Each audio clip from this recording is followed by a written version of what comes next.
नमस्कार दोस्तों।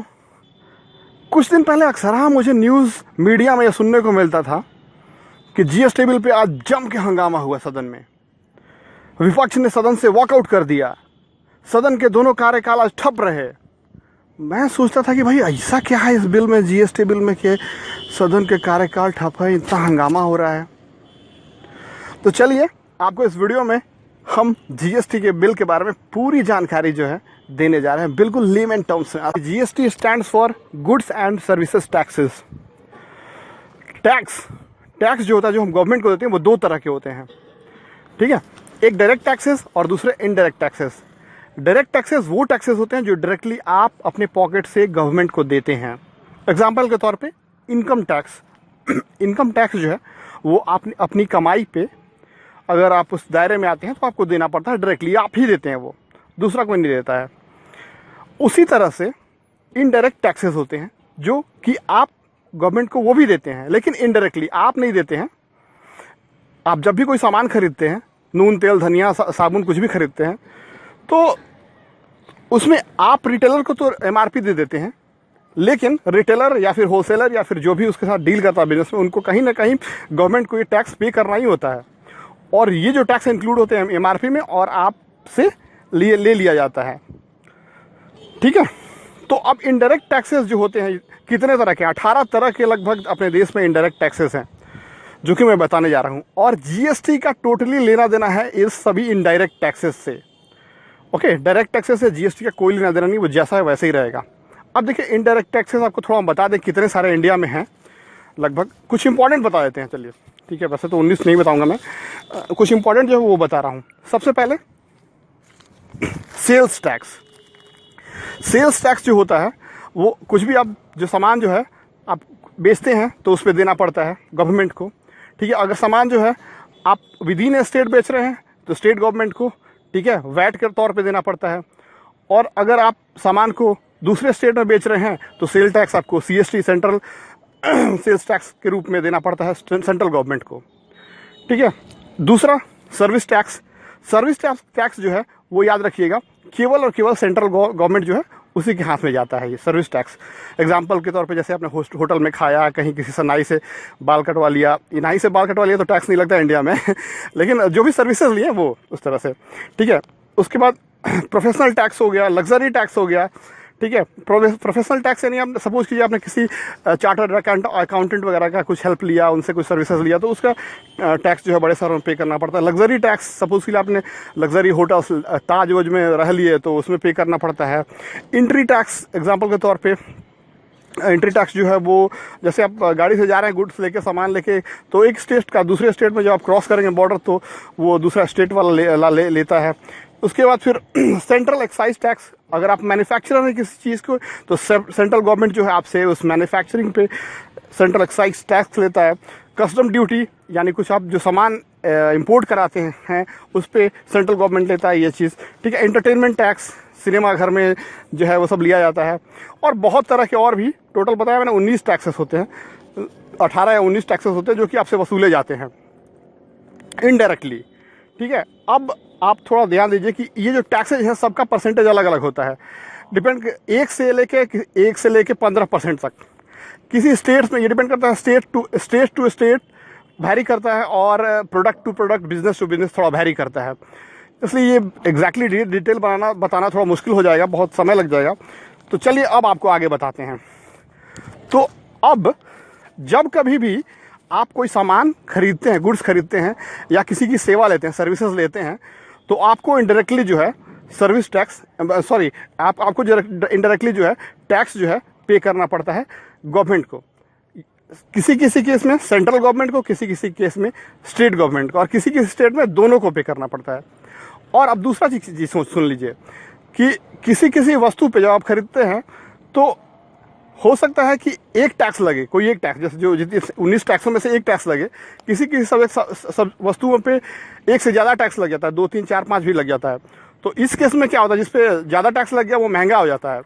तो आमतौर पे इंडिया में लगभग कोई भी सामान खरीदते हैं जब आप, तो ऑन एन एवरेज 30 से 35% टैक्स लग जाता है। किसी किसी वस्तु में लगभग 40 से 50% भी टैक्स देना पड़ता है आपको, लेकिन आपको पता नहीं चलता ये चीज़, ठीक है। तो जिससे महंगाई जो है कह रही है कि बहुत बढ़ रही है और इसलिए लाया जा रहा है जीएसटी बिल। तो जीएसटी बिल लाने से क्या मकसद क्या है कि ये जो है जो जीएसटी बिल जो होगा उससे इन सारे टैक्सेस से आपको छुटकारा मिल जाएगा। अलग अलग जो टैक्सेस आप भरते हैं सेल्स और सर्विसेज के लिए, आपको केवल और केवल एक टैक्स भरना होगा, चाहे आप जो भी बिजनेस करें, चाहे सेल्स के लिए या सर्विस के लिए, ठीक है। और केवल एक सेंट्रल गवर्नमेंट के लिए भरना पड़ेगा टैक्स, ठीक है, जो कि 18% होगा, जिसे कहेंगे जीएसटी बिल के अंतर्गत, ठीक है। अब सेंट्रल गवर्नमेंट जो आप अपना हिस्सा दे देगा स्टेट को, जितना हो उसको चाहिए वो लोग समझ लेंगे, लेकिन आपको भरना होता है बस 18% भरना होगा हर चीज़ में, ठीक है। चाहे अब इससे क्या होगी, अब आपको थोड़ा बता दें इसके एडवांटेजेस और डिसएडवांटेजेस। इससे क्या होगा कि कुछ सामान के जो रेट्स हैं वो सस्ते हो जाएंगे और कुछ के महंगे हो जाएंगे। अब कैसे, थोड़ा समझ लीजिए आप इस बात पे। सपोज के लिए कुछ खाना है जो डिब्बा बंद खाना हो गया, कपड़े हो गए, कुछ श्रृंगार वगैरह का सामान हो गया, इस पर लगभग बहुत कम टैक्स लगता है, किसी मतलब 3% किसी में, 5%, 10% किसी में, ठीक है। तो अब क्या होगा कि इन वस्तुओं पे भी 18% ही टैक्स लिया जाएगा, ठीक है। तो ये थोड़ी महंगे हो जाएंगे, लेकिन कुछ चीज़ें, ठीक है, जिसमें कि जैसे कि एग्जांपल के तौर पे आप समझ लीजिए महंगी गाड़ी एक ले लीजिए, एक्सयूवी जो गाड़ी होती है वो सब ले लीजिए। तो इसमें क्या होता है कि आपको कई टैक्स देने पड़ते हैं। एग्जांपल के तौर service tax, sale tax, luxury tax और कई, तो मिला जुला के बहुत ज़्यादा बढ़ जाता है ये रेट। तो अब इन गाड़ियों पे भी मात्र आपको 18% ही जीएसटी देना होगा। तो ये गाड़ियाँ सस्ती हो जाएंगी, लगभग 40 से 50 हज़ार रुपये आपको कम पड़ेंगी, है ना। उसी के तौर पे दूसरा तौर पे एग्जांपल देते हैं आपको जो सस्ती होने का। सपोज कि आप रेस्टोरेंट में जाते हैं खाना खाने के लिए, तो आपको यहाँ पे देखिए बिल में आपने कभी ध्यान नहीं दिया होगा, देखिएगा, ठीक है। फिलहाल अभी क्या होता है कि आपको इसके लिए सेल्स टैक्स भी देना पड़ता है, यानी वैट भी देना पड़ता है, और आपको सर्विस टैक्स भी देना पड़ता है। अब देखिएगा वैट जो है मतलब गुड्स पे, स्टेट गवर्नमेंट कहती है, उनमें कॉन्फ्लिक्ट है। स्टेट गवर्नमेंट कहती है कि ये जो है चूंकि एक गुड्स है, खाना जो है गुड्स है और खिलाया जा रहा है हमारे राज्य में, तो हम इसका टैक्स वसूलेंगे। और सेंट्रल गवर्नमेंट कहती है कि नहीं, ये एक सर्विस है, ठीक, इसमें सेवा दिया जा रहा है, तो हम वसूलेंगे। तो होता है क्या है, फाइनली हम लोग पिस जाते हैं और दोनों टैक्स वो लोग ले लेते हैं अपने अपने। तो अब जीएसटी के आने से केवल एक टैक्स होगा, जिसे जीएसटी 18% ले लिया जाएगा, जिससे कि सेंट्रल गवर्नमेंट देगी और बाद में अपना वो लोग जो करना है, जितना बांटना है बांटेंगी, ठीक है। तो ये हो गए एग्जाम्पल, एडवांटेज डिसएडवांटेज। अब थोड़ा आपको हम बता दें इसके मेन पॉइंट्स एडवांटेजेस क्या होंगे, ठीक है। सबसे एक चीज़ होता है इनपुट टैक्स रिफंड, ये जो है वो नहीं लगेगा। अब सपोज कर लीजिए कि आप कोई बिजनेस स्टार्ट करने जा रहे हैं, तो कुछ सामान खरीदते हैं, रॉ मटेरियल्स, अगर आप अपने स्टेट से खरीदते हैं तो कोई दिक्कत नहीं है, अगर दूसरे स्टेट में से खरीद कर लाते हैं तो आपको टैक्स भरना पड़ता है वहाँ पे, इनपुट टैक्स, ठीक है। तो वो जो है रिफंड नहीं होता है आज की डेट में अभी, लेकिन जब जीएसटी आ जाएगा तो वो रिफंड हो जाएगा, ठीक है। आपको वो टैक्स लगेगा ही नहीं, इनपुट टैक्स मैन्युफैक्चरर को। दूसरा टैक्स ऑन टैक्स, मतलब टैक्स ऑन टैक्स लगता है आज के डेट में। सपोज कर लीजिए जैसे कि आप कोई सामान मैन्युफैक्चर करने के लिए रॉ मटेरियल खरीदते हैं, तो मैन्युफैक्चरिंग पे जो है वो एक टैक्स लगता है जिसे कहते हैं सेंट्रल एक्साइज टैक्स, जो कि देना पड़ता है। 100 रुपये का सामान खरीदते हैं तो मान लीजिए 10 रुपये आपको एक्स्ट्रा देना पड़ता है सेंट्रल एक्साइज टैक्स, तो कुल हो गया आपका रॉ मटेरियल का कॉस्ट 110 रुपये। अब क्या होगा कि अब उस पर सेल टैक्स, फाइनल प्रोडक्ट होने के बाद सेल टैक्स और कितने कितने तरह के टैक्स लगेंगे, तो वो जो होता है वो केवल रॉ मटेरियल पर नहीं लगता है, वो टैक्स को भी इंक्लूड कर लेता है उसमें। 110 रुपये पे वो टैक्स लगता है ना, मतलब आपका बेस प्राइस प्लस वो जो है उस पर टैक्स लगता है। तो ये जो चीज़ होगा, मतलब टैक्स का टैक्स जो है वो अब नहीं लगेगा जीएसटी आने से। तीसरी चीज़ कि डबल टैक्सेशन, जो कि कुछ सर्विसेज के नाम पे कुछ सेल्स के नाम पे लिया था, वो नहीं होगा, एक ही लगेगा। चौथा कि ये सारे प्रोसेस जो बहुत कॉम्प्लिकेटेड हो जाते हैं, कि मतलब इतने सारे टैक्सेस हैं, बिजनेसमैन को पे करने पड़ते हैं, समय पे सबको याद रखना पड़ता है, पेपर वर्क मेंटेन करना पड़ता है, लाइन में लग के कहीं जमा करना पड़ता है, कहीं ऑनलाइन जमा करना पड़ता है, अगर कुछ गलती हो गया तो पेनाल्टीज़ है, उसके रिटर्न फाइल करना पड़ता है। तो बहुत एक तरह से हेडेक भी रहता है सबके लिए, कि जो फिलअप करते हैं उनके लिए भी, बिजनेसमैन के लिए और गवर्नमेंट के लिए भी।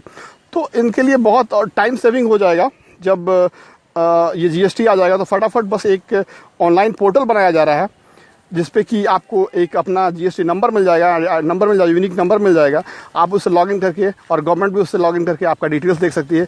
आपको कितना पे करना है, क्या करना है, सब कुछ ऑनलाइन हो जाएगा, वैसा बन रहा है। और उम्मीद है कि ये सब कुछ ठीक ठाक रहेगा। तो नेक्स्ट ईयर अप्रैल 2017 से लागू कर दिया जाएगा। तो हम ये उम्मीद करें कि आप जीएसटी के बारे में बिल्कुल सब कुछ क्लियर समझ गए। अगर स्टिल आप नहीं समझे कुछ या कुछ कन्फ्यूज़न है दोस्त, तो प्लीज़ कमेंट बॉक्स खुला रखा यूट्यूब ने नीचे, आप इसमें कमेंट में लिखिए आपके सवाल, बंदा आपके खिदमत में हाजिर है। Thanks for watching, bye.